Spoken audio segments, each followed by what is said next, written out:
ખાસ કરીને ભારતીય બજેટની અસર થતી હોય છે, આપણા શેર બજાર ઉપર થતી હોય છે ભારતીય. પણ જ્યારે સોના ચાંદીની જો વાત કરવામાં આવે તો સોનું ચાંદી જે છે એ વૈશ્વિક પરિબળોને અનુકરણીને કામ કરતું હોય છે.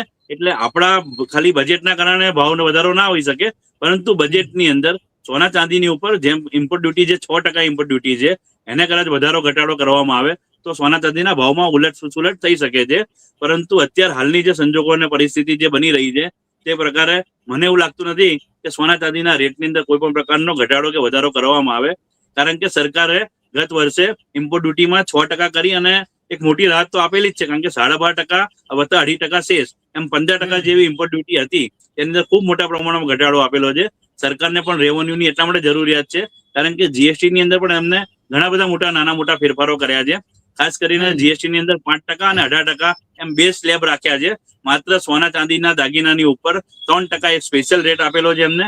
એટલે મને એવું નથી લાગતું કે જીએસટીમાં 3% જે છે તેની અંદર પણ કોઈ ઘટાડો કરવામાં આવે અથવા ઇમ્પોર્ટ ડ્યુટીમાં કોઈ ઘટાડો કરવામાં આવે.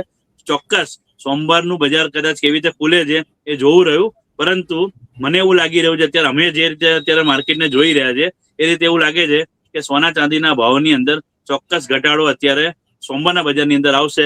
આવનારા ભવિષ્યની અંદર બની શકે એવું કે ભાવ વધારો આવી શકે છે, પરંતુ એ હવે માત્ર સંભાવના રહી છે. કારણ કે જે પ્રકારે ભાવ વધી રહ્યા હતા એ પ્રકારે અમને એક એવો વિશ્વાસ તો હતો જ કે ગમે ત્યારે આ માર્કેટ નીચે આવવાની આવશે જ. કારણ એનું કારણ હતું કારણ કે ચાંદી હું કદાચ તમને મેં કીધું તે પ્રમાણે 2024 ની વાત કરીએ ને તો માત્ર 80,000 રૂપિયા ભાવ હતો.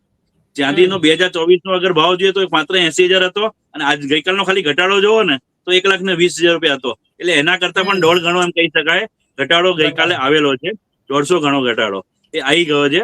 એટલે મને એવું લાગે છે અત્યારે કે આવનારા ભવિષ્યમાં આનાથી વધારે ભાવની વધઘટ રહેશે તેવું અત્યારે દેખાતું નથી.